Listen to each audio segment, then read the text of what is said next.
সিলেটের এমন একটা রিসোর্টে আপনাদেরকে নিয়ে যাব যেখান থেকে ঝর্ণা, চা বাগান, জু, হেরিটেজ প্লেস থেকে শুরু করে সবকিছু পেয়ে যাবেন। আমরা গিয়েছিলাম শ্রীমঙ্গলের ডুসাই রিসোর্টে।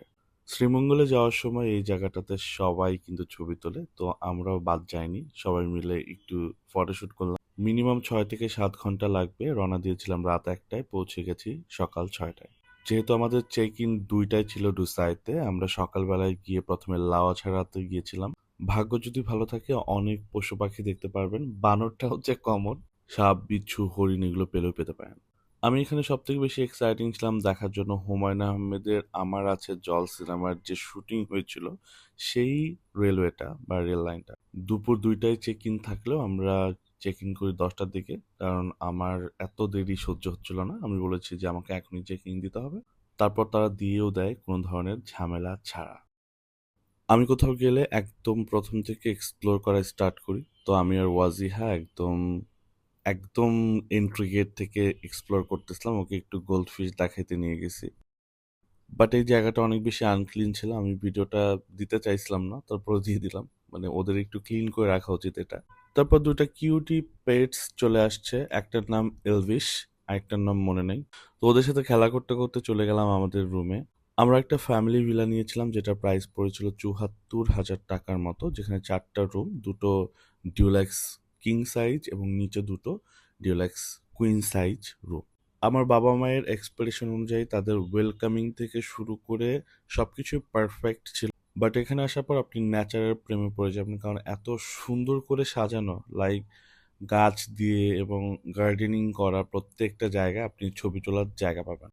তো অনেক বেশি বৃষ্টি হচ্ছিল। প্রতিদিন একবার করে সকাল ১১টার দিকে বৃষ্টি হয়। তো আমরা বৃষ্টির মধ্যে সুইমিং করতে নেমে গেলাম যাওয়ার পরপরই। কারণ অনেক বেশি বাইরে গরম ছিল, আবহাওয়া খুব একটা ভালো ছিল না। এর জন্য আমরা একটু শাওয়ার করে নিলাম। সো বাবা-মাকে নিয়ে আমি একটু ছবি তুলতেছিলাম ওদের স্পা সেন্টারের সামনে, অ্যান্ড আব্বুকে দেখাচ্ছিলাম যে আমাদের নতুন বাসার সামনে আমরা এভাবে ডিজাইন করব কিংবা এভাবে গার্ডেনিং করব। এগুলো আসলে হয় না যে আপনি যখন কোথাও যাবেন তখন আপনার কাছে অনেক বেশি আইডিয়া গ্যাদার করতে পারবেন এবং সেগুলো পরে এপ্লাই করতে পারবেন।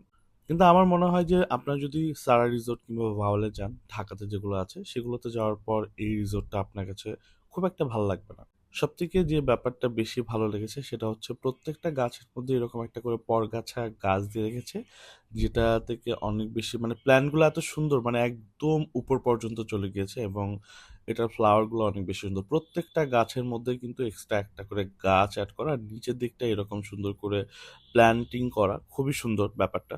সো সুইমিং করার পর আমরা চলে গিয়েছিলাম লাঞ্চ করতে, বিকজ আমার খুবই ক্ষুধা লাগতেছিল। তো লাঞ্চ করার আগে যে রেস্টুরেন্টটা আছে সেটার সামনের জায়গাটাও অনেক বেশি সুন্দর। মানে এই জায়গাগুলোতে আপনি ছবি তুলে অনেক বেশি আরাম পাবেন, বা যারা ব্লগার বা ইনফ্লুয়েন্সার আছে তাদের জন্য এটা বেস্ট একটা প্লেস।